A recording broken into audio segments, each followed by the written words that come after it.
Welcome to the Blackburn podcast. It's the international break, so ultimately that means a well-earned break for our beloved Rovers.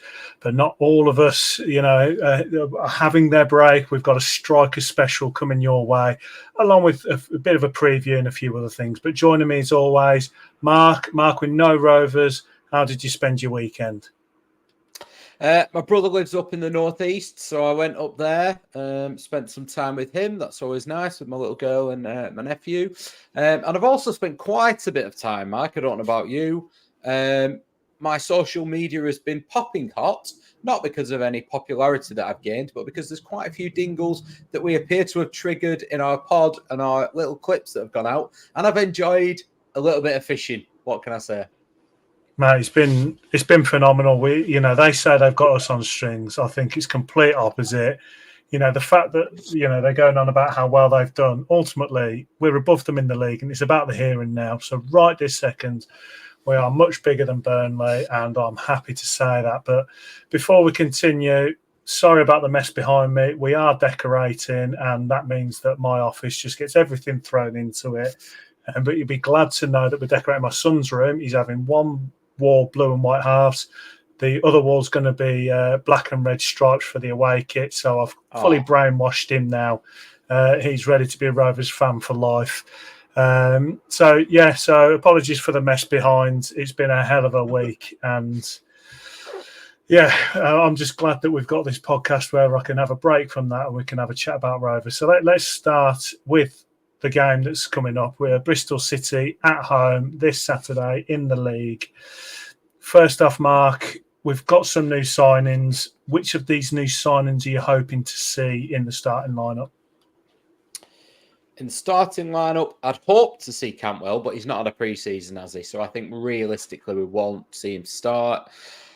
I think starting lineup, I'd like to see Toth. He's the one I want to see, I think, because that tells me he's been away with Hungary, but that would tell me that we see him as a number one and he's ready to go. What about you? Well, interestingly, Welsh Rovers did actually put in the mailbag, and I'll bring that question. He said, would you start Toth against Bristol on Saturday? He hasn't been at the club long and has spent 1 or 2 days with the team since how late he signed and been away on international duty. Now, they're saying I'd personally stick with Pears for at least 1 or 2 more games. I actually see both points, and it's really difficult, this one, because as a goalkeeper, sometimes you think, well, just, it's an isolated position. You can just throw them in. But the defenders need to trust the keeper, especially the way that we play. So passing around at the back. Now, I think they've lost quite a lot of trust passing around at the back with Pears at the end of last season, but coming into this season, they seem to have built up a little bit more. I actually think stick with Pears for 1 game, maybe 2. I kind of agree with that. I'd love to see him start afresh, but I think there's a little bit of a risk in that position. I trust that he is going to be our number one, but I actually think we're probably going to stick with Pears. Cantwell, completely agree. I don't think we're going to see Cantwell. He'll be on the bench. I mean, Eustace is not afraid to actually play the players that have just signed.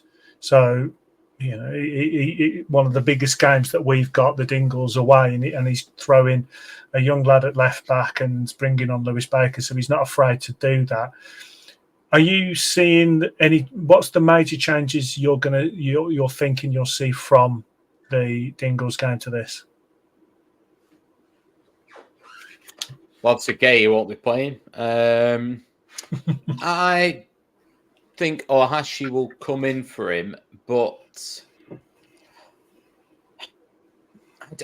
I think we might start to see the next stage of Eustace, and I know we'll come on to it in our predictions, but I think we might start to see the next stage of it. Now, interestingly, I don't know who's seen the footage from Cantwell and Kozia Juby's first day in training. Danny Bath was back there.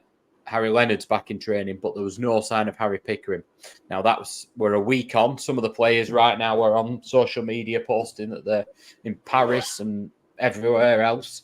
You would imagine Cantwell's getting a week's training. I don't think there'll be too much change right now. I think we'll stick with what we kind of know.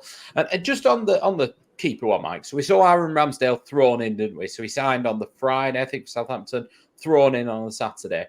That was something I was going to ask. Is it is it easier to throw a keeper in, or is it risky because the trust is a massive thing with a keeper, isn't it? And can you break it quite easily, I would imagine. So is that the major risk, that if he's not quite ready and he has a bit of a shocker, it takes him almost knackered before you start, sort of thing? Yeah, it depends how you play. If you're back in the day, my day, where you was just told to hoof it long whenever the ball came near you, it was quite easy to swap and change the goalkeeper. Okay. But now with the tactical side of things, especially playing around at the back, there is a little bit more trust involved. Now, the thing that we've got to think about is if you drop pairs now for your new signing, you have killed any relationship you have with that keeper. Now, there's a lot of people are going to say, I don't really care what Pears thinks. You know, he's going to be out the door. So I think there's two aspects. One, you're going to completely kill the confidence of the keeper that's gone, especially someone like Pears. I feel like Pears wouldn't react in the right way. And Toth, yeah, I mean, how well does he speak English? Do we know? Is he fluent? I've seen an interview with him, and his English was okay, actually. His English was okay. Okay, so communication should be okay. I like to think you could stick a goalkeeper in straight away because it's a confidence position. So if you want your goalkeeper to be confident, so if you've signed them, they should have that confidence to be able to get straight in the starting lineup. It's more the players around them. Using them and maybe not understanding their game. So he might not quite be as good on his left as his right, things like that. And if they're not too wary of what he likes with the pass back and the movement, and you're putting him under undue pressure, that's quite a difficult one. Now, being at home, he shouldn't be under too much from fans. I know our fans can be quite negative towards goalkeepers. I saw it against Volstead quite a bit. But yeah, it's really difficult. The Ramsdale one was different because, very, very expensive signing. And as much as I think he is a bit of a lunatic, he's got that confidence to be able to go and play that. I think for me, it's just one game away. I agree with Welsh Rovers, I think, where it's one game, just taking it away. And we just say, "What Pears? You're the number one this week." But then it's a full week of Toth with training, looking at that game, and then maybe looking at the game after. But yeah, it's a fine line, this one. I think if you drop Pears for this game, you're just saying, "Do you know what? He's gone in the winter." Yeah. So, is there anything else on this Bristol game that you're expecting from them? Because we look at their start. How are you feeling about this one? Yeah, I mean, they've had a tricky start. They've scored, just for those who don't know. So it's 1-1 away at Hull. We'll forget the EFL Cup. They beat Millwall 4-3 at home. 1-1 at home to Coventry, and they lost 3-0 last time out away at Derby. So a bit of a mixed bag. They've got 5 points. I think Bristol City, hopefully they're not watching this and it G's them up. But for me, they're a bit of a nothing championship club. They're a bit of a club that you don't want to be. In the Premier League, you see some teams are almost making the numbers up. It feels like Bristol City do that in the championship. They never seem to be in the relegation conversation. They never seem to be in the playoff conversation, which is almost a feat in itself in the championship, because you've got the playoffs and you've got the relegation. It's pretty difficult to be involved in neither consistently. So, I think they're a team that you look at and you say, we've got to be beating them at home. But similarly, look what happened at Ashton Gate last year. So we owe them one. Oh, I was going to mention that. I do feel like because we have the majority of that squad, if not all of that squad, available to us, there is going to be a bit of hurt. Now, they haven't kept a clean sheet all season. We have been scoring goals, which is nice, and then goals have been spread around a little bit as well. So I like to think this is going to be a relatively high-scoring game. It's always funny coming off an international break, isn't it? Because you never know. It's either it comes at a really good time or it comes at a bad time. We had a great result. A good result against Burnley after a poor result in the cup. But generally, we've had some performances that have been a relatively mixed bag of, we'll have spells where we're really good and spells where we're really bad, but we've actually had that determination to go and get these results. All I want to see in this game is a game from start to finish where we just look like we're in control and that we've got something about us going forward and solid at the back. I think there's going to be goals. I mean, my prediction's something like a 2-1, 3-1 Rovers. Are you thinking any kind of predictions? I think the same. I think I'd expect Rovers to score 3. I think maybe even our first clean sheet of the season. I think the safe money is on Andy Weimann to score any time, isn't it, against his old club? He's not travelled away with the international team as far as I know. So, yeah, I'd say Andy Weimann to score any time. Rovers 3-0. I've not looked at the odds, but it's printing money, let's be honest. I was tempted to have a bet this time, but whenever I bet, it just goes completely opposite. So I might put 3-0 on Bristol to win. But yeah, I mean, it's one of those games. I don't really like to get overly confident with. You look at the form guide and things like that, and it does look like it's a Rovers game. We have strengthened. We are we've had that week as well with some players. Cantwell in training, like you said, there was that video going around of that beautiful volley. He's obviously got a hell of a lot of talent. We'll get to predictions later, which is something that, like you said to me just before recording, that could be quite Cantwell heavy. So we won't go on too much about that. But one thing we were thinking about with strikers. So we've lost Gay. Yes. Is Ohashi the one that you think is going to jump in? Do you think we're going to see Leonard at any point? No, Leonard's, I mean, he's been out for a long, long time, as I don't think he's barely featured at all, even if at all, under Eustace. Obviously done his back, for those that don't know, and then he broke his collarbone, fractured his collarbone, and what they're describing as a freak injury. But he came back to pre-season early. I think there was him, Hedges, and Gilsonen, and 2 of them ended up getting injured again. So, not so sure that was a great idea. But yeah, I think Leonard will be a long way off. I think he'll be weeks. I think he'll be under 21 games. They need to look after him, really, don't they? A young body and a back injury, it's not great. I know Rankin Costello had that as a kid. Quite a few others do. I think it's going to be Ohashi. I think it'll be interesting, though, what he does. Sigurdsson's obviously gone away with his international team. Kozi Ajubi, you would imagine he's gone away, but you'd imagine he's going to feature. He brought Baker on, didn't he, in a left-hand side role, which is unfamiliar for him. I don't think he'll utilise him there, but it'll be interesting what he does. Does Rankin Costello come back in? Is it Weimann? For the first time in a few weeks, I couldn't confidently predict the starting 11, I don't think. Owen Beck's gone away with Wales. Pickering, you would imagine, is back. He's got some big decisions, actually, and I think it will be quite telling for some of the elements, what his team selection is. And that's testament to how decent a window we had, that we have added that depth of relative quality. We're talking about players that have championship experience, and they're good quality as well. It's not just that they've made up the numbers. I mean, Lewis Baker's a good player. And we've now got him on our books. Fireman, good player, and is he going to? And we're talking Sigurdsson again. Sigurdsson, an international player. We do have options now, and I do like that. Going back to the rehab thing with injuries, it's a conversation that we do need to have at some point. I just feel like we never have straightforward players returning from injury. There is something not right. We said on the previous podcast last season, we have a hell of a lot of injuries, and it's non-contact injuries, and that's what worries me. If it's contact, if it's broken bones and stuff like that, I get it, that kind of thing happens. But there's a lot of muscle strains. There's a lot of things like that where it seems to happen in games, and then we don't see them for ages. They come back and then they're re-injuring.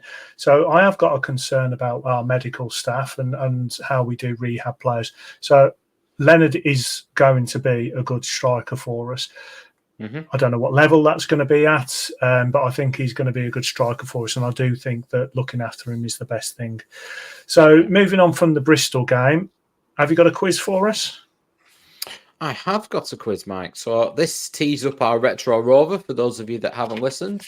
So I give you a bit of a riddle, shall we say, and that leads into our retro rover later on. So my favourite animal is a bluebird, although I rise like a salmon. Once upon a time, I was seen as a villain. When you look back through the smog, you will see, whilst not the longest, my time as a rover was my best. So, my favourite animal is a bluebird, although I rise like a salmon. Once upon a time, I was seen as a villain. When you look back through the smog, you will see, whilst not the longest, my time as a rover was my best. There you go. That's a good one. I've got an inkling on that one. So, yeah, that is a good one. But we're going to move on to the title of the podcast, which is Striker Special. So this is something I did at the start of the summer when I moaned a lot about Sam Gallagher, as everyone knows, but generally our striking options have been relatively poor. So I got bored and I started going through all the strikers since the year 2000, the amount of games they've played, goals they've scored, minutes they've played, goal involvements, basically as much information as I could get, put them into one big nerdy spreadsheet because I work in IT. So I thought, it looks like I'm doing some sort of work. And I crunched the numbers. So every player that's played 10 games or more that is listed as a striker is on this spreadsheet from the year 2000. I've got appearances, goals, assists, cost per goal. So obviously the cost per goal comes down to just their transfer, not their wages. So their transfer was speculative through transfer market. So some of this is speculative, but take this as a pinch of salt. I know that stats, you can skew stats to for any argument. I get that. So before people come in the comments and start moaning, it's just all a bit of fun that I thought we'd discuss. So, Mark, I've got quite a few categories here. So this is the worst strikers we've had with 0 goals. So who do you think? So I've got there is. Let's see how many strikers have 0 goals. So 0 goals we have. So Mike, we're back to the year 2000. Let me just get my brain in. We're back to the year. So I mean, yeah. That's almost like a Busted song. Was it Busted, McFly, whichever? But we're going back to Nathan Blake, Marcus Ben, all of that these. era. Yeah, right. Yeah, okay. that is it. So they have to have. I am there. So that they have to have played 10 games or more. Okay, so that's not. I'm not doing it on minutes. This is just 10 appearances or more. So who do you think statistically is our worst striker when it comes to having no goals? We have 5 that have scored no goals. Okay, I'm going to say sorry. I'm going to say Chris Brown must be on that list. That is correct. He's number 1 with 1,801 minutes played and 0 goals. That is 0 goals for Chris Brown, but he did get 3 assists. Sorry, okay, Chris. Next. Do you want to throw any more names out? Surely Simeon Jackson somewhere down there. Did he get a goal? He can't have got a goal for us. He got 2 goals for us. Oh, wow. I'm going to go back. What years are we talking, Mike? Throw some years out. Let's have a bit of a guess while we're at it. So I'll give. There's obviously one very recent. Very recent. Very recent. Why am I being? And we managed to get money back on this player. Oh, Telalovic, of course. Telalovic with 438 minutes, 0 goals. Other ones, DJ Campbell. So statistically, with minutes played, the worst striker is Chris Brown. Then DJ Campbell was 769 minutes with no goals. Koita, 734 with no goals. Varney, 674 with no goals. And Telalovic, 438 minutes with no goals. So they were the 5 strikers we had with 0 goals. Okay. I know you've said take this with a pinch of salt, but that probably tallies up. I've not heard the rest. But, I mean, Chris Brown could hold a ball up, but even he himself, and under the cosh, obviously, he talks about it, he was knackered by then. And he offered very little, didn't he? He didn't look anywhere near what he was obviously described as. Varney worked his socks off, but was pretty poor. Telalovic didn't look up to the level. You know, I think that list is pretty fair. I think that... Well, there's 2 that have 0 goal involvements. So the 2 that have 0 goal involvements are DJ Campbell and Telalovic. They were the 2 that had 0 goal involvements. No assists, no nothing. So, like I said, we take this with a pinch of salt. You know, they can be part of the play and things like that. You can use them by not using them, so to speak. You know, so obviously I haven't included loan players on this. We've had some loan players that have been absolute dogs. This is just players that we have owned. If they've been loaned and we've signed them, I've included their loan stats into it as well. So let's move on to goals. Worst minutes per goal, but they've scored at least one goal. Okay, so I've done the top 10 on this one. So number 1, Nathan Delfonso, was statistically our worst striker, scoring one goal in 816 minutes. These are just the ones that have scored at least one. Then I'm afraid Jack Vale. Jack Vale's next on the list.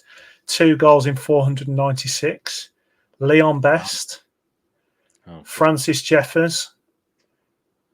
And then surprisingly, Ashley Ward was our 5th worst striker per minute. That's not surprising. I watched him play. See, I used to think he had something about him. And I mean, good looking lad. Good looking lad, I get that. That's all he had about him. He's made a better career now. He's more famous for what's he on Outsides of Cheshire or something? He's more famous for his wife. That's how bad he was. He couldn't run. I just thought that it was the big lump up top, big and strong. He was going to knock him down. He didn't. But I've got a surprising number 6. Do you want to guess who my surprising number 6 is? So this is minutes per goal, worst minutes per goal for the ones that actually scored. Surprise! Now you've had him as a legend, right. One of our cult legends in the past, talking about him. One of our cult legends. He signed from a Yorkshire club. I believe he scored on his debut. From a Yorkshire club. Huddersfield. Jonathan Stead. John Stead, statistically, scored only 8 goals. Yeah. It was 378 minutes per goal he scored. To be fair, that season that he kept us up, he scored, was it 6 goals, 5 goals that season? But and then he did barely score, didn't he? Yeah. Yeah, he just scored important goals. He got the number 9 shirt and barely scored, and that continued until he dropped down the leagues then, didn't it? Yeah. Yeah. Well, 7 was Austin Stad, 8 was our friend Sam Gallagher, 9 Jason Roberts, and 10 Corrado Grabby. So that was our worst minutes per goal. Jason Roberts has surprised me there, actually. So that's goals. Now there is obviously goal involvements. Now, what Jason Roberts did quite well, I believe. Let me come to my stats. Yeah, he got 20 career assists, which is actually one of our highest for strikers. Wow, right, okay. Right, that tries him. So, in fact, we'll quickly jump onto that one. So, our top assist maker in the history of our strikers from the year 2000 onwards, Sam Gallagher with 26, Danny Graham with 24, and then Jason Roberts with 20, Adam Armstrong with 19, Brereton with 16, and Andy Cole with 15. Then Jordan Rhodes with 13, and then there was a major drop-off with everyone else. So, yeah, Roberts did actually get quite a few assists there. So, worst goal involvement, so this includes assists. Delfonso remains at number 1, then Luke Varney, Chris Brown, Best, Ward, Stead, Coiter, Vale, Ostenstad, and Blake. Vale making that list again. Is it harsh that we are putting Vale on this list? I mean, the stats are stats, aren't they? I was going to say, it's not harsh, it's not opinion-based, is it? We've not commented on it. It's just numbers. I think it's...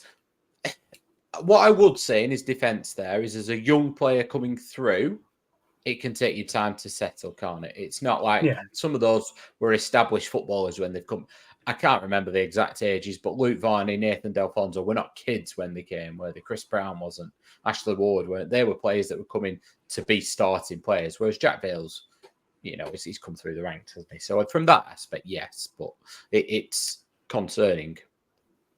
Well, for me, I'd love to see stats on like chances made or like goal chances that they've had, because some of the names that we're talking about on this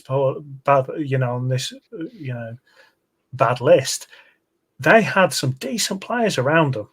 they had Yeah. some quite creative midfielders feeding them. Some of them, yes, they're in dog rough teams and some of the worst teams that we've had, but some of them they were surrounded by some creative players. Yeah, and like we're talking about the likes of Nathan Blake, they gave us some of our best moments as well. So I'm not saying that these players were absolutely terrible for the club, but statistically, we probably expected a bit more. I mean, Nathan Blake's goal at Liverpool, it will go down as legendary, won't it? Mm. But what was Nathan Blake? 4 million. Ashley Ward, 4.5 million. These are crazy sums of money. We were spending quite a bit at that time, weren't we? We were desperately chucking money to try and find someone that worked. Yeah. Okay, so I decided to prod down a little bit more. Okay. Now, this is players that have played over 3,000 minutes for the club. So they've now got a larger sample size of game time. So we should expect the most. So who do you think is the worst striker on that list with over 3,000 minutes? So this is based on just goals scored. Judging by your grin, Mike, I'm going for Sam Gallagher.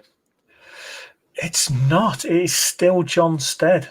John Stead, statistically, he only got 8. And then Dominic Samuel, Eggy Lossenstad, Ashley Ward, Nikola Kalinic. Wow. Now, I remember, this is a new name to talk about. I remember when we signed him, everyone was quite excited. What do you remember of Kalinic? I've got a shirt upstairs with his name on. I remember Kalinic coming in around the time that we were looking at. I think he came in before, didn't he? But the Lewandowski era. I remember him getting sent off at maybe West Brom, something like that. I remember him looking too weak for the Premier League early on, and then it didn't really fit, did it? Was it Allardyce that signed him, or he very quickly took over? It just didn't really fit with an Allardyce team. I know he's had people like Nicolas Anelka, but they had exceptional ability. Nicolas Anelka is one of the best footballers the Premier League has seen. Nikola Kalinic was decent, and he went on to have a decent career. And I felt that looking at him, it just felt like he wasn't suited to it. At the very least, us and the way we were playing at the time, but to me, probably wider the Premier League at that time. What did you think watching him? I'm like anyone. I was always a fan of the big striker, someone that would get about. I didn't know anything about him when he signed. He wasn't even on the Football Manager games, or probably Championship Manager back then. So I had no idea. I just remember thinking that it was going to click. You could tell there was something there. But I was the same with Grabby. When I was watching Grabby, you could just tell there was something there that it could click, and it just never did. And Kalinic was one of those where I was so surprised at the career he had. When you see him popping up at Fiorentina and AC Milan, and he was refusing to come on as a sub at Croatia. It's like, mate, you should be begging to get any game time, let alone for your country. And I was really shocked at the career he had. But it was. But again, it was one of those times where we decided to try and throw money at trying to find goals from somewhere, because the striking situation started to die down a little bit for us, and it wasn't the best. But moving on, so this is now goal involvement, so this includes the assist. So Stead, I'm afraid, is statistically the worst.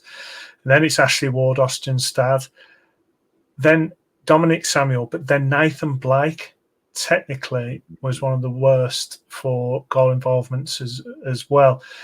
So looking at all these stats,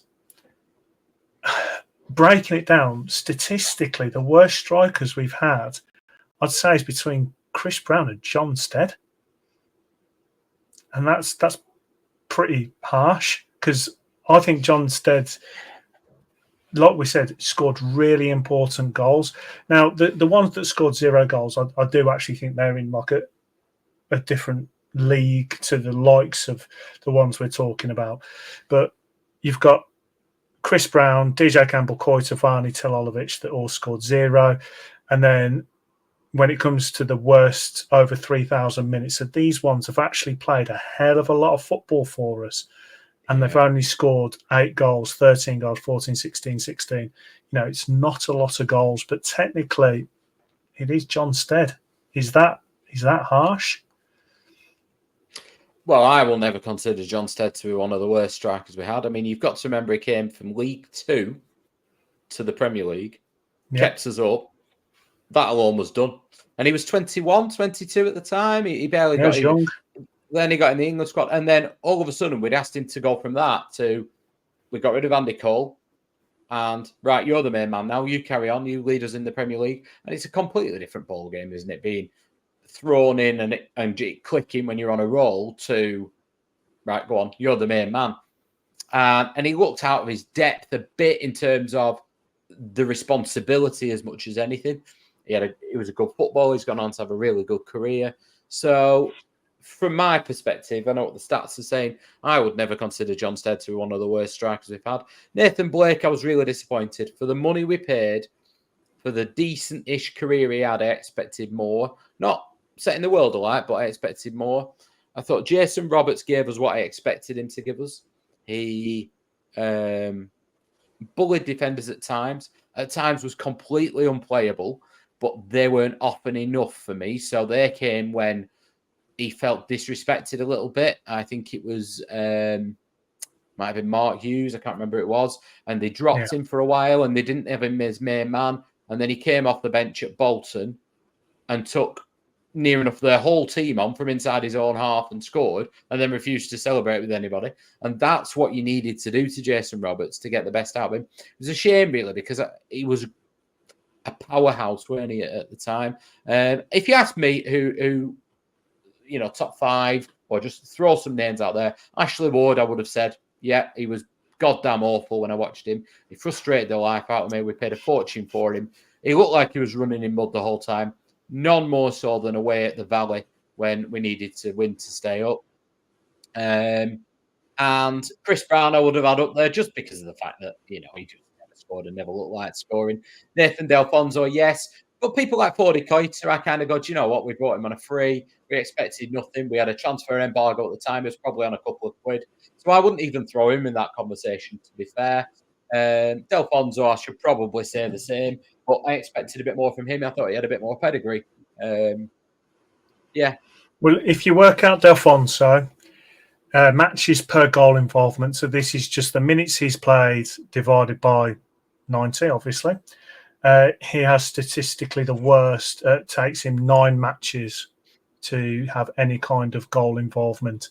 The next one down is Luke Varney at 7.5, Chris Brown at 6.7, and then Leon Best at just over 5. Yeah, and Leon Best was a disgrace, wasn't it? Luke Varney was a poor man's Paul Dickoff, which, is pretty poor. Yeah. Well, we're going to get on to that era of the positives, and Paul Dickoff does actually come up in one of them. So that's the negatives. Now, put down in the comments what you think, of the what we've discussed. I also want to know, do you think I have been harsh on Sam Gallagher over the last couple of years? He's not really making this list other than for worst goals per minute, where he was 8th. Now, he scored 48 goals, which works out about 319 minutes per goal. So am I harsh in my criticism of Sam Gallagher? Do you agree? Not agree? Also, remember to like and subscribe. We're going to tell you to do that now because we need you to do that on YouTube. It does really help us, so make sure you do that. But now we're going to go on to the positive stuff. That's all the negative. Let's go on to the positive. So I'm going to give you the top 5 goals because they're pretty obvious what they are. So these are the top 5 goal scorers since the year 2000. So Jordan Rhodes tops it with 84 goals. Adam Armstrong with 64. Matt Jansen with 57, joint with Danny Graham.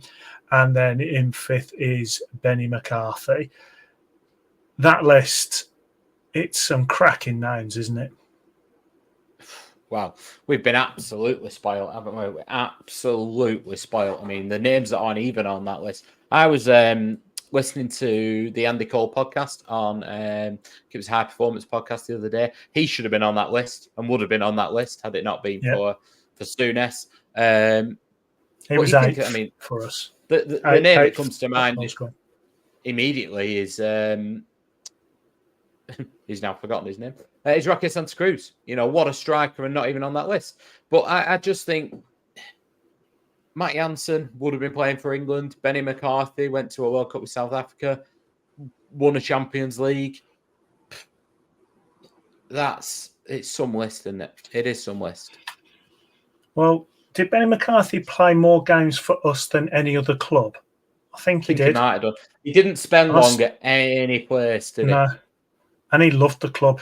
He loved it. I mean, he's talked about coming back to coach. But some of the names you mentioned, so sixth after Benny McCarthy was my mate Sam Gallagher, then Ben Brereton, Andy Cole, Rudy Gestede, Rocco Santa Cruz, Jason Roberts, and then we're down into Matt Derbyshire's, Yorks, Yakubus, and Bellamy's.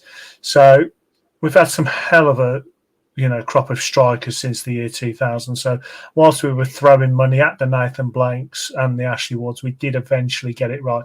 And let's be honest, a lot of these goals were scored in League One and the Championship compared to some of the other names. So actually, when it comes to the Premier League, you've got Jansen and McCarthy. Now, Jansen did score some goals in the old Division 1, but generally a lot of their goals were scored in the Premier League. Now, when it comes to goal involvement, obviously there's some names there that we've just mentioned. So you've got Jordan Rhodes top with 97 because he got quite a few assists. Adam Armstrong, now this is where Graham comes into his own over Jansen. He ended up getting 81 goal involvement. He was actually really good at getting assists, was Danny Graham. And then Sam Gallagher, again, making a little prop up there in fourth place for goal involvement, and then Ben Brereton in fifth. So what's interesting is you've got three names there where they actually played out on the wing as well, like with Armstrong, Gallagher, and Brereton. So that they did end up getting a few assists, and we've already discussed the fact that Jason Roberts got 20. Andy Cole getting 15, Brereton, obviously, we've already mentioned. So we have had quite a few players getting assists. Talking of assists, number one, Sam Gallagher again, 26 assists. That did include his loans, and it did obviously include, it is all in lower tier, not obviously Premier League, but he did get 26. Graham with 24. Jason Roberts with 20, Armstrong with 19, Brereton 16. Then the name that jumped out there was Jason Roberts, because I used to slag him off something rotten when he played for us. And I knew he had this, because he played quite well with McCarthy, didn't he? He used to spin off, didn't he? And I'd need to find the stats, but I reckon a lot of them assists are just having a really good partnership with McCarthy. Yeah, that would make sense. Yeah. McCarthy had one main season, didn't he? And then Santa Cruz came in, and then he threw his toys out the pram a bit because Jose Mourinho tried to sign him again for Chelsea, hadn't he? And with hindsight, we probably should have let him go because they were offering fortunes. But yeah, Jason Roberts, I think he felt, I know we talked about this a little bit with Dawn, I think he felt a bit disrespected, didn't he? Because he was never signed and given that you're the main man tag. He was always kind of, I think he felt they were probably waiting for him to not score for a couple of games and an excuse to go, right, out you come. And he had that with Derbyshire, he had that with Santa Cruz, he had that with McCarthy, he had that with I don't think he overlapped with Jansen really, did he? But he had it with a number of players where even Ben Jarney, I think at one stage got ahead of him. Kalinic they signed, around that time. And I think he probably thought, they don't trust me here. But equally, you've got to earn that trust, haven't you? Yeah, what's interesting is a lot of these players that do score a lot of goals and have a lot of assists have normally played a lot of games. So we do get into the fact that you look at minutes per goal on the list, and you've got some names at the top. Now, I'm going to get to that in a second because I'm going to ask you who you think is the best. So we are going to get to that one.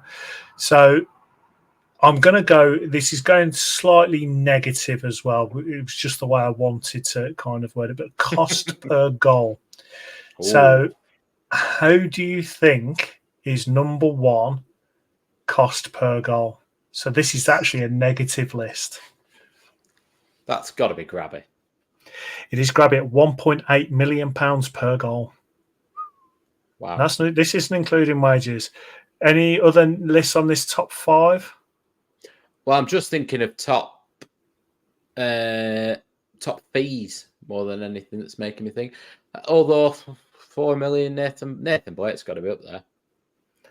He's not. So Grabby's got not. 5 goals in 42 games, but it cost a hell of a lot of money. That's why he's 1.8. Number 2 on the list is actually Leon Best, £1.4 million per goal. And that was because he just only scored 2 goals. So that was a very expensive transfer. Now, the next ones are into the hundreds of thousands, and there's a big drop-off. So technically, can we say that the worst strikers now are Grabby and Best because of how much they cost per goal? That is speculative. Put in the comments whether you think that means that they're the worst striker. Now, number 3, Kalinic with £423,000 per goal. And then Goodwillie, £400,000 per goal. Talk to me about Goodwillie. Who was he compared against again? I'll be honest, not the phrase I thought I'd be asking today. He was the Scottish Wayne Rooney, wasn't he, at the time? He Obviously, was.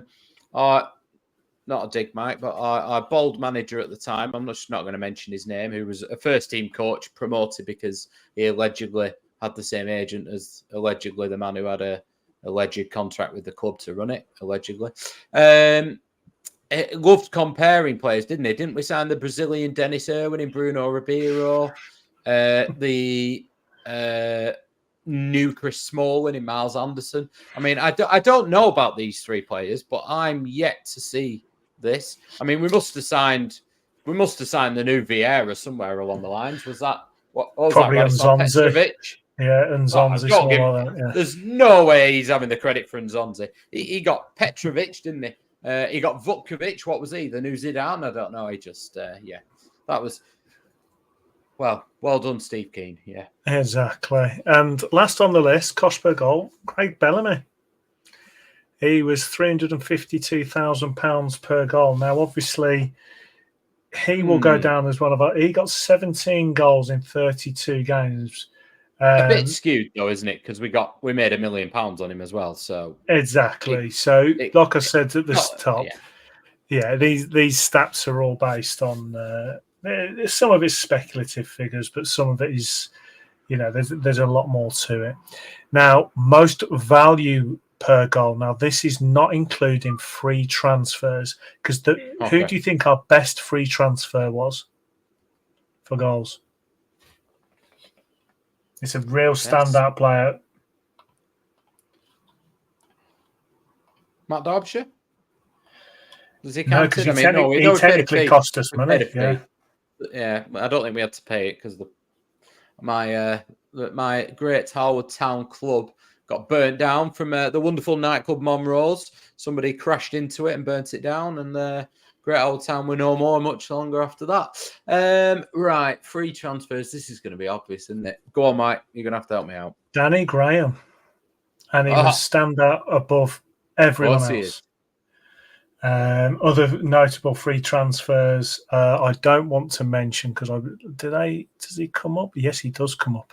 So I'm not going to mention that name because this one is very obscure.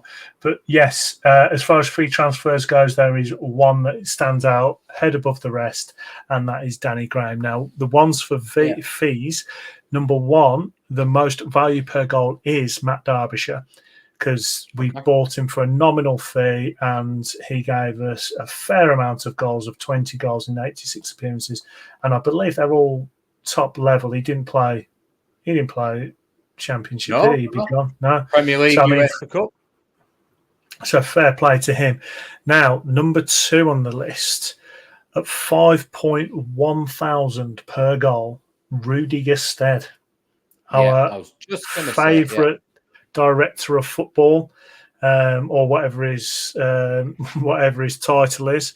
Then it's Paul Dickoff, Adam Armstrong, and then Dominic Samuel. So they have provided the most value per goal, not including wages. So this now comes down to the absolute most clinical striker we've had. So these are the best goals per minute who have strikers that have played over 30 games. Okay, so the strikers have played over 30 games and they've scored the most goals per minute. Who do you think's on this list? Top 5. Rhodes. He's number 4.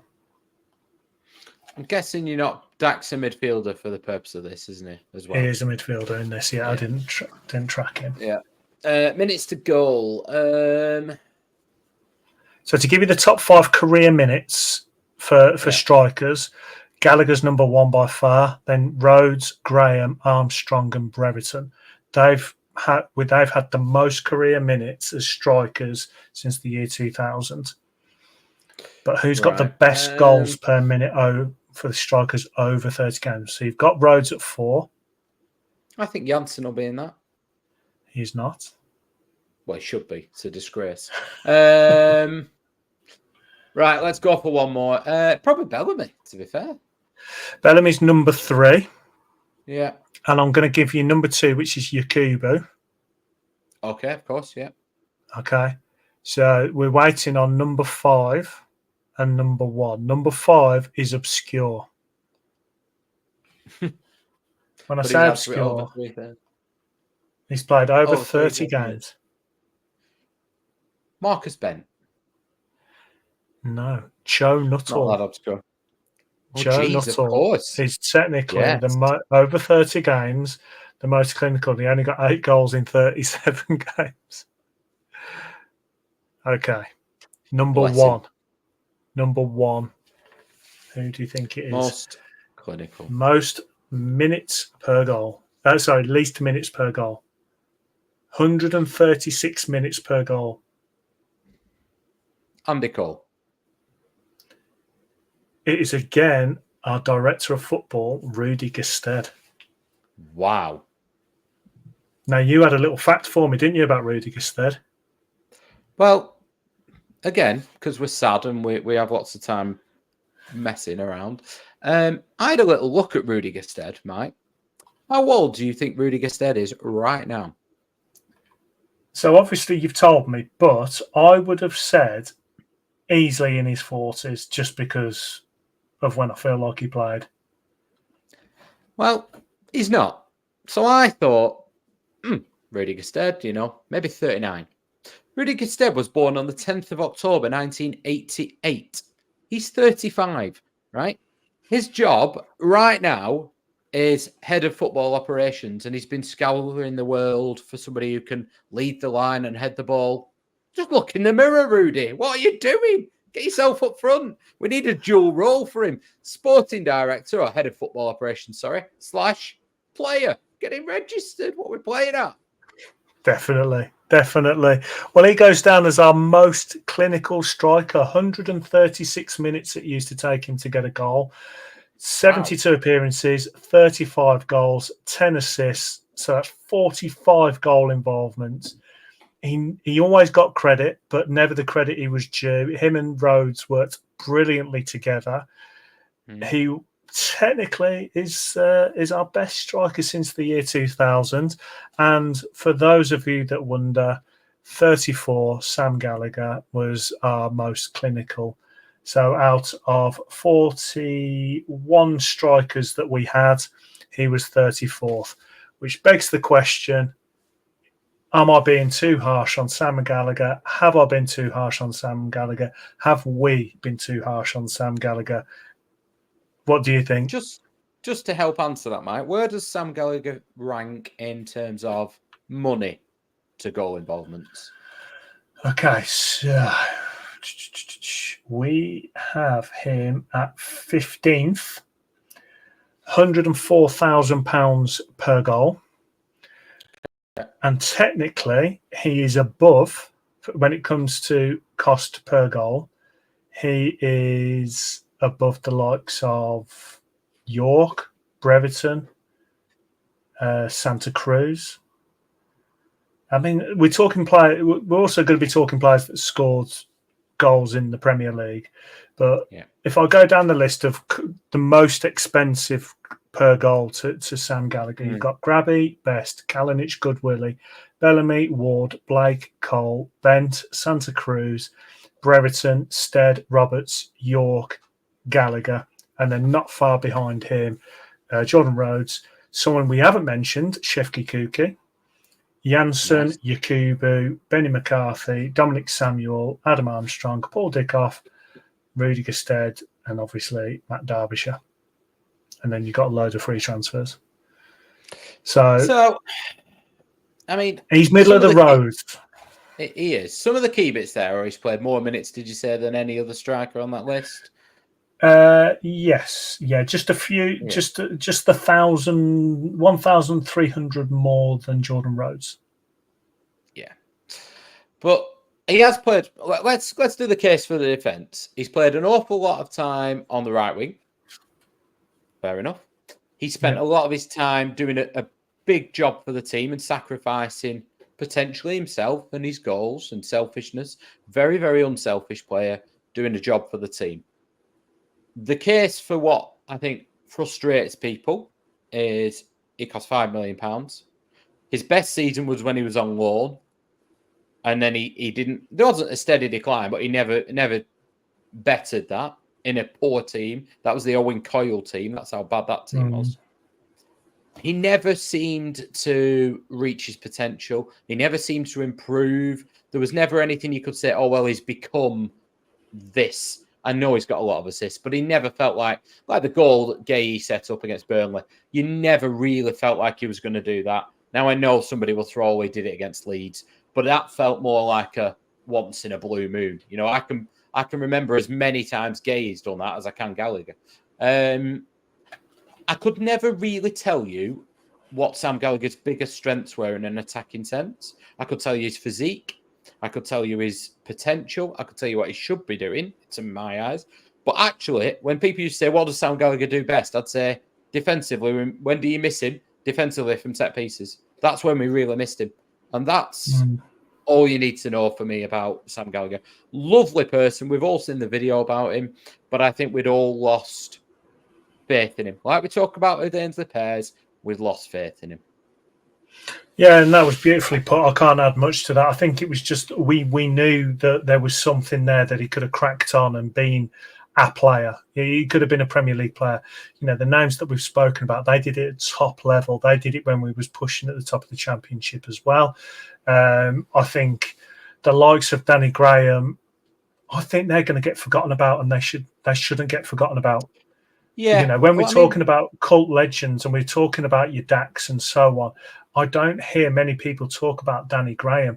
And you look at these stats, yes, he got goals in League One, but he got goals in the Championship. And that's ultimately where Sam Gallagher played most of his games. And he scored more goals. He got more goal involvements than Sam Gallagher. And like you said, the fee does come into it. The fact that he is 6'4" and everyone was saying he's this pacey striker, he's strong, he's this and that. It's like, great. Now do something with it. So the reason I've been harsh is just the expectations. I expected nothing out of a lot of these strikers, and we got a little bit of something out of them. You're like, oh, well done. You know, a bit patronising, but yeah. Like, well done, mate. You know, ruffle their hair. But Sam Gallagher, we expected a lot from him. He cost us a lot of money at a time where we couldn't really spend that kind of money, and that's why I think we expected it more out of him. Yeah, what I would say, looking at that list, and just sort of as you were talking, what I was thinking about was a lot of names on that list of penalties, and as a striker, if you're struggling to score goals, penalties keep you. I know we've not had many the last 12 months, but penalties keep you ticking over. And I think he's missed a trick there, because Danny Graham's probably got 5 to 10 penalties. Armstrong will have similar.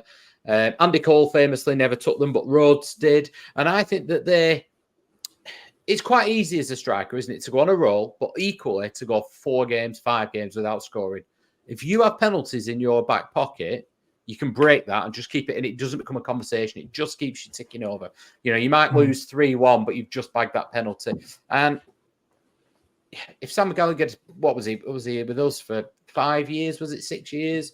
If he'd have been the main penalty taker during that time, even out on the wing, he'd have added 30 goals, 20 goals to that list, wouldn't he? So why doesn't he want to take penalties? Why does a striker not feel confident enough? Let's be honest. Must be confidence in yourself and your own ability to take penalties. And that kind of symbolises what I feel is lacking. And it's that single-mindedness and desire that strikers have to be the best strikers, which is, I am going to score today. You hear things about Ruud van Nistelrooy, that United will win 3-0 and he'd be sulking because he didn't score. You've got to have that as an element as a striker. And similarly as a goalkeeper, I would imagine you've got to have this single-mindedness that we do not concede. We keep a clean sheet. It might be 6-0, but we do not. And you see keepers, don't you? They'll concede one, it's 6-1, everyone's celebrating it, and they are fuming with themselves, fuming with the defence. That's where the best strikers and keepers and people like that come to. And he just didn't have that ultimately. Sam Gallagher was just as happy if we won 2-0 and he'd not got anywhere near the goal. Yeah, and we said that he just didn't use his strengths to his strength. And that was the issue. But put some comments down below. What do you think? I'm rethinking my whole Sam Gallagher argument, but put it below. What strikers are you surprised at? What strikers did you think were useless? But we've spoken about some stats, and you think, well, maybe I was wrong. But yeah, put some comments down below. But that was all the striker stats that I had. I'm going to start putting Ohashi and Gay into this, and we'll see where they rank towards the end of the season. But speaking of the end of the season, we've got some predictions, Mark. You sent them to me earlier, so I'm gonna read some out to you. You give me your answer. Yeah. I'll have mine ready. So the first one is: where do you think Rovers will finish this season?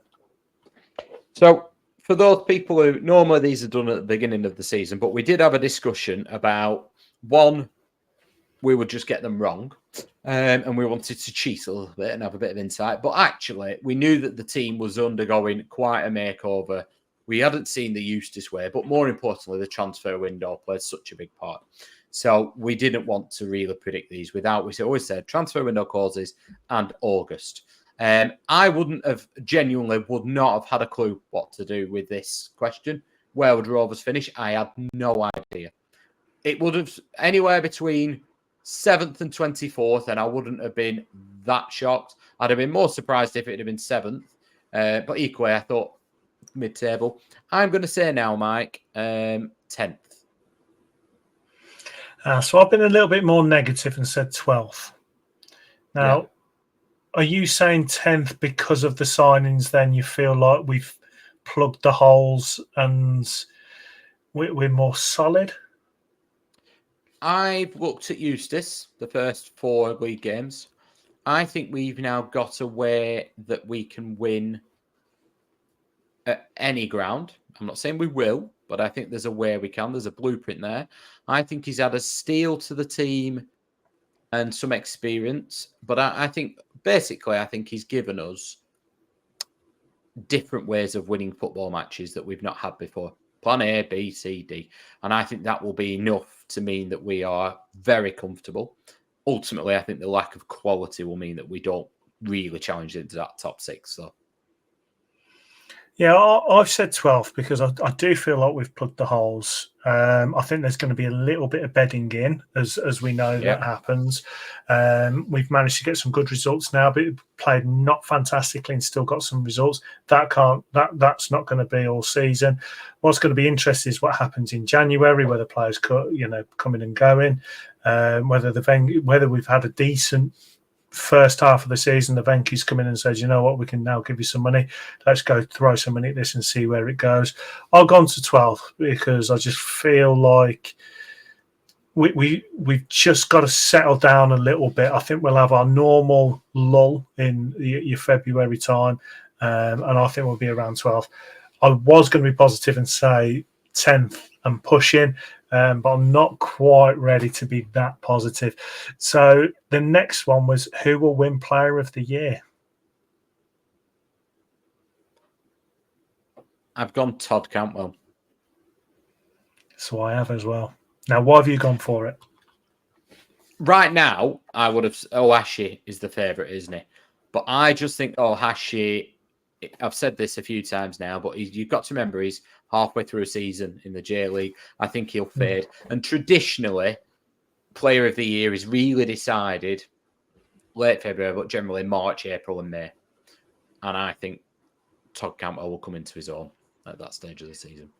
Yeah, well, I think he's going to have that bit of excitement. He's going to be showing something. Yeah. I think going back to the term goal involvements, I think he's going to have goal involvement. Now, I think he's actually going to give us a lot of impetus in that final third as well. So whilst he might not get these stats, and this is one thing I should have actually said with the strikers, I think a lot of strikers, they do get involved with a play where there's no stat at the end of it, isn't there? Like they will start the play and then there's 2 or 3 passes and then we get the goal. I think Cantwell's going to be one of those kind of players. I think I'm very excited about this signing. If it wasn't him, I was going to go with Tronstad, basically because you've just sold Tronstad to me the previous pods, drawn us all to the work that he does. And we've said that he's the unsung hero. I was actually thinking he's going to get to the point where we are going to start singing his praises and he could get an award at the end.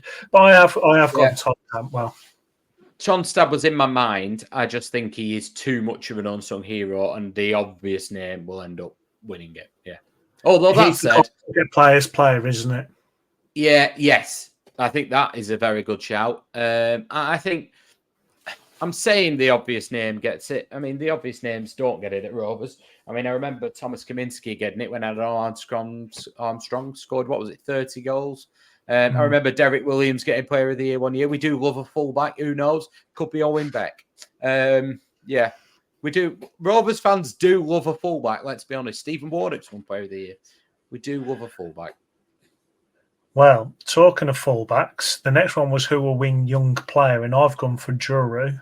I think he's going to get an opportunity at some point at that right back position with injuries.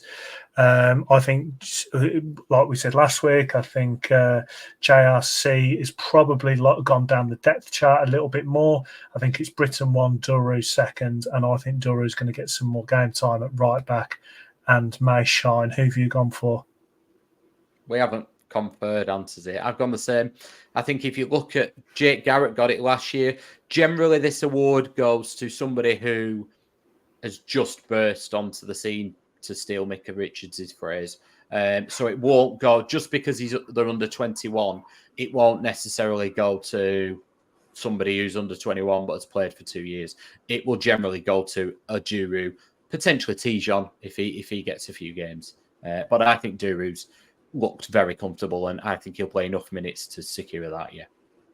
Yeah, like we said, he does look comfortable. He looks like he's in the right place at the right time, and hopefully he's the next one off the production line that's going to be putting himself into that first team.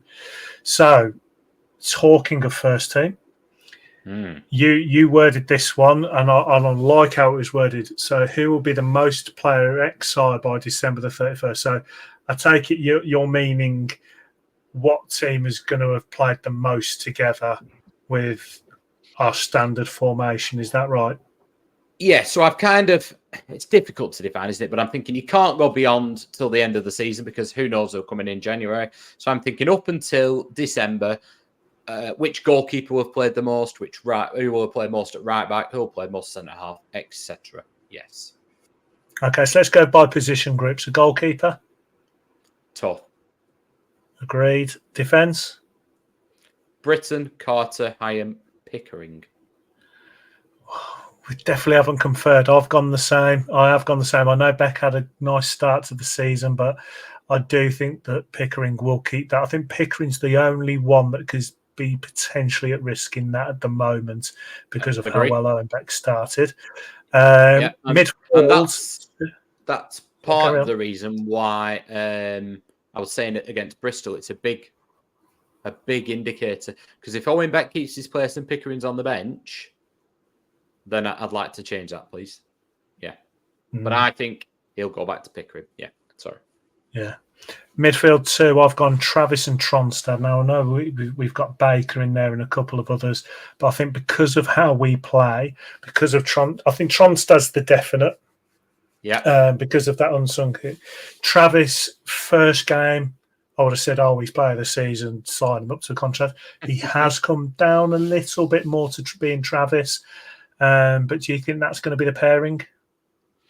I've gone for that. I agree. I don't think you can swap Tronstad with Baker. I think that you could do occasionally, but I think it'll be Tronstad and or Buckley or Baker. But I think that's because of necessity. Otherwise, it'll be Tronstad every week. I think Travis, although he's captain, he's the one who I debated about Baker, because I think if Baker gets in the team, I don't think he'll lose his place. I've spoken to a lot of Stoke fans, and they have all said that out of him and Laurent, we've got the better of the two with Baker. So Travis is at risk, but I think it will be Tronstad and Travis that will play the more games by Christmas. Well, New Year. I am excited about Lewis Baker, and it's not just because that stupid football manager thing I said about us signing him. I do like a creative player. I like a player that can take a set piece, and he did take set pieces quite a lot throughout his career, I believe. And so he was one that I would like to see. And if I was to drop Travis or Tronstad, it would be Travis I would drop for Baker. But you are taking that bite and leadership and that Travis has shown. Now, the start of last season, we slagged Travis off to the high heavens. But he has come back and proved that he is someone we need. So I think we agree on that. Now, this is the difficult one for me. Yeah. I'll be surprised if we agree with each other on this. If we do, then this is crazy. So, assuming we've got the man in the hole and the two wingers, who are those three? So I've gone number 10, and the man behind the front man, I've gone Cantwell. Agreed, yeah. And then this is the bit I debated over and over and over. I've stuck with Hedges on the left. Yeah. I've gone Tyrese Dolan on the right. Oh, so this is where we haven't agreed. So we finally don't agree. So Hedges is my boy. I'm picking Hedges, Yeah. Love him. Cantwell, obvious talent. He's got to be in the hole. Now, I've gone for Kozia Dubry. Now, the reason I've done that is because he's come to play. He's very talented, very highly respected in the league. At his parent club. I feel like he's going to come in. Now, interestingly, neither of us said Sigurdsson, which is surprising. Well, it's probably not surprising. But Dolan, for me, I just feel like the club are kind of giving up on him a little bit. Because when you look at these signings are in his position. And it looks like we're trying to improve on his position, so they don't believe he's the one there.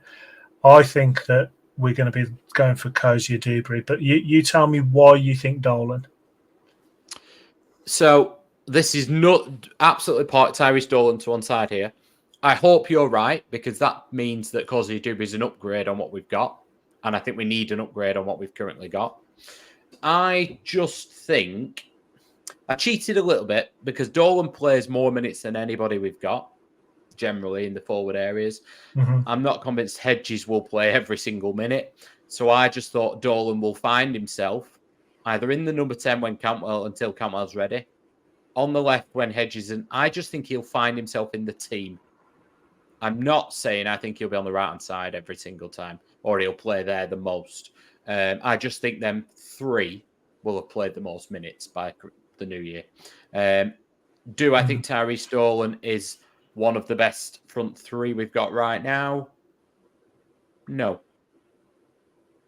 and I think it's an interesting one, isn't it? I think we are looking to upgrade. Yeah. Well, what's interesting is we talked about Cantwell, Hedges, and for me, Kozia Dubry. If you was to say, right, we're going to start with Sigurdsson, Dolan, and Vyman, you'd be quite comfortable with that as well. So we have got depth in that position. If you said to me at Bristol, we've got Sigurdsson, Dolan, and Vyman start, I'd be like, okay, yeah, I'm comfortable with that. But then you go and say we've got Hedges, Cantwell, and Kozia Dubry. I'm like, well, actually, that's quite exciting as well. So we've done well there, and that's not. I mean, we're probably missing some players to talk about, like JRC. The other one I debated was will Ohashi have played more by New Year than Cantwell, but I've not seen enough that he's willing to play him in the 10 from the start with Gay, so that's why I didn't. Well, it's interesting that we pulled out on the Rio Jermaine deal because I think, well, whatever happened with that deal, and that we have now got the two strikers with Leonard as well. So it does look like it will be Ohashi or Gay rather than them both together. But which one would you be picking on this one? Gay. Yeah, I've gone Gay. Now, I've gone Gay because of his size. He is pulling defenders around. Now he's doing what we said we wanted Sam Gallagher to do. He's doing the dirty work. He's already got assists. He's already got that movement. He's got that energy. Now, again, talking about the three behind, if you said to me, Ohashi was in front of Sigurdsson, Dolan and Vyman, I'd be really happy with that front four, just as much as the one that we just mentioned in now. So it's shown we have got depth to move pieces around. You said, the last podcast, the podcast before, that you can actually have Ohashi coming off the bench and being really effective, and defenders looking and going, right, we've dealt with Gay, he's got it, it was a tough one. And then you've got Ohashi coming on, who's this ball of energy, technically very good, plus he puts himself about. I'd be really comfortable with both of them. I agree with you, though. I think Gay, he will be the one. I just think he gives us more. He gives us a different dynamic. He gives us an outball. But I think do you remember when football resumed and we had Mowbray and it went to 5 subs and you were allowed to make basically the rules we've got now? And there was a spell where Mowbray was changing the game in about the 60th minute and he was bringing on Armstrong, Elliott, and he was bringing Brereton, he was bringing pace and power. I could see a school of thought for that. 60th minute, if you go, right, we've got, let's say we've started with Vyman and we've got Gay up front and Hedges, and then all of a sudden in the 60th minute, you go, right, on comes Dolan, Ohashi, and Kozia Dewberry. Oh my God, not what you want to be seeing as a defence, is it? So I like the signings we made. I think it's given us something different. It's given us different options to start games, different options to change games. I'm quite excited. And for that reason, and with the manager we've got, they're all the reasons why I went 10th, if I'm being honest. Yeah, well, we do agree in the most part. It's just that one wing position that's going to be the most player XI. People put in the comments down below what you think. We'll read them next week. But the last one was weird prediction. So this was weird prediction for the season. I'll give you mine. So it's not really a weird prediction, but I'm going to say that Ohashi, Gay and Cantwell will score more goals this season than Gallagher did in his whole career here. How many did he get? He got, I think it was 48, wasn't it? So the chances are pretty slim. But I just wanted to, I'm going to go with wild prediction more than weird prediction. Yeah. Now, if this happens, I should really have put money on it because it's not going to happen. But that was my weird stroke wild prediction. So give me yours. Yeah. I've gone, so taking you back to Christmas. We did these, did we, going into the new year? And I predicted that Rovers would have 3 managers before the end of 2024. I didn't quite expect to have that right by March or whatever it was. For those who haven't paid attention, Damien Johnson definitely managed against Stoke. I'm claiming it. Right. I've gone, it's a bit more of a wild one from me than weird. I've gone that Rovers will lose Eustace to a team expected to finish above us. So I'm not saying the team will finish above us. So, for example, if Leeds finished below us this season and he went there, that would count. So a team that's expected to finish above us, Eustace will leave and go there. Probably in the summer. But certainly before the end of the year. I'll tell you what, that'll definitely upset quite a few fans if that comes true. I wanted to think about something to do with Kaminsky at Luton. You know, that he's left to have a better career and ends up finishing below us. But I couldn't really articulate it, but because he ended up, he did obviously having a year in the Premier League, so technically his career did go better. But I was going to try and do something about that. But yeah, my Ahashi Gay and Campbell scoring more goals this season. I don't think that's going to happen, but that's my wild one. So those are our predictions. People put yours down below. The mailbag. Okay, so we've got a bit of a bumper pod going on here with an hour and 15 already. So I'm just going to do the one question, and it's one that Mark's picked beforehand. It's from Chris Weir. If you were stranded on a desert island, which Rovers player or manager, past or present, would you want stranded with you? And what 3 items would you want to wash up on shore? Now, I was thinking extremely negative, and I was thinking a certain bold manager, and the 3 items wouldn't be. They would be more weapons than items. I don't know. This is a tough one. Maybe. I mean, Daki would be a good laugh. You'd want Daki. Yeah. You'd have to have some beers. Yeah, I see where you're going. He could bring his missus as well. So, what are you thinking? I was with you until you were bringing his missus. I've gone a bit more. I hadn't really thought of this, and I should have. I've got a bit more Bear Grylls. I'm thinking who'd be more use. I'd be a bit scared, but I'm going to go Graham Souness because I think we'd survive, or he would at least. And what would I take with me? I'd take a TV, a VHS player, and the 94-95 season review because I could never get bored of watching that. Yeah, no, it would be a fantastic one. Souness can crack on killing pigs and building a raft, and I'll watch that, and he can let me know when he's ready. Yeah, these questions are cracking. I wish that only came in 9 hours ago, so we didn't have. We do work, I'm afraid, so I didn't read it beforehand. Because the other one was Rach saying best 3 and worst 3 haircuts at Blackburn. I like Sigurdsson the best and maybe Britton the least. Do I look like I'm the kind of guy that should be judging people's haircuts? Do you know what I mean? So is there any there that you can think of off the top of your head to excuse? I mean, you've got beautiful hair. Thanks. Campbell's having a shocker. What is he doing? I was with him, and then he shaved these bits. I'm not into that. That's gone.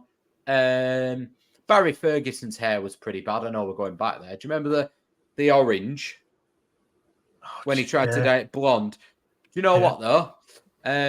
I mustn't have thought it was that bad because I copied it and got it orange as well. Schmodix obviously had his dyed white. So I've always said that what irritates me is people are lucky enough to have hair and they do that with it. Do you know what I mean? It's just a waste. It's unfair. I remember the 2000 season when we came back. The season we went up. The season we beat Burnley 5-0 that season. I remember, Dunn and Janssen both went away and copied David Beckham and got the curtains with the blonde in it. Janssen pulled it off. I mean, to be fair, my love affair with Matt Janssen, he could be bald, and no offense, Mike, obviously, and I'd still love him. But Dunn didn't quite pull it off quite as well. We've had some shockers, though, haven't we? Really? I mean, Bentley, that when he had that Mohican on the go, that was bad. That was bad. Well, I did have a Mohican once. I used to have the whole bed heads, and I was always up with the modern, and then life caught up with me, and I decided that Brad Friedel was my style icon after that. Well, I don't blame you. I mean, I went to a school where you can't have it below number 2 and all of that. So when I went to college, I just went, right, I'm having everything I was not allowed to have. Tried to copy Alan Smith's blonde hair, didn't work. Copied Barry Ferguson's, had a bit of a badger thing going on down here. Yeah, just all sorts of stupid stuff. I had Ryan Giggs style long curly hair when when I was in college. I'll have to try and find a photo. I need to see this. I'm pretty sure there's a photo of me with a cricket style jumper on. Was it Aaron knit jumpers with long curly hair and leaning up against my P-Reg Ford Fiesta? I thought I was the Don. If I look back now, embarrassing. Yeah, nice. I need to see that. I was always a big fan of Lorenzo Amoruso. I mean, come on, he was just cool. Perez as well, Sebastian Perez. Yeah. Yes, so, he pulled it off better. I mean, at least he could play football. Amoruso spent more time doing his hair, I think. Brett Emerson had a terrible curtains as well, didn't they? Yeah, too short. They were like E17, wasn't it? Yeah, A1, good band. Don't get me into boy bands, mate. It's a special subject. That's my mastermind subject, I think. But yeah, if anyone wants to send any more in, I mean, I'm all for this. Exactly. Let's send us your best and worst. Let's have that'll make some good X content, won't it? Just a stream full of terrible Rovers haircuts and good ones as well. Yes. We'll definitely put something out there so you can find the photos and put them on. But it's been considering it's an international break and we haven't had much chance to talk about the modern Rovers. It's all been about historic Rovers, and we love doing that. But it's been an hour and 20 minutes. We're going to all let you go now, Mark. Absolute pleasure as always. Don't forget, Mike, we've not done the Retro Rover. We can't finish yet. Oh no, sorry, I forgot because I'll be honest, I've got a plan to my right and it's on a page, and normally it's all on one page and it's gone down onto the next page. So Mark, sorry, carry on. Don't you worry, Mike. So my favourite animal is a bluebird. Cardiff City. Cardiff, yeah. Although I rise like a salmon, that's just about the player. Once upon a time, I was seen as a villain, Aston Villa. When you look back through the smog, you will see Middlesbrough. Whilst not the longest, my time as a Rover was my best. It is, of course, the one and only 35-year-old head of football operations, Mr. Rudy Gestede. Yes. And the most clinical striker we've had since the year 2000. And just to give you a little bit of Wikipedia on Rudy Gestede, he missed a penalty for Cardiff and was absolutely hounded out, basically. And on the 26th of November 2013, Rudy Gestede joined Blackburn Rovers on an emergency loan. Gary Boyer then, so Cardiff had got promoted to the Premier League and he wasn't playing, so Gary Boyer brought him in and he was assisting Jordan Rhodes. He scored on the 1st of January against Leeds, a header in a 2-1 victory. And we then signed him permanently that day, because we'd seen enough for about 300 grams at 350. 3-year deal. Also signed with Tom Kearney that day. He scored a hat-trick against Birmingham City. I'm sure that pleased you, Mike. And then in April, he scored 6 goals in 7 games. But he only stayed for a year and a half, and then we sold him for £6 million. So what more do you want in life? We signed him for 300 grand-ish. He's one of our most profitable strikers and one of our most...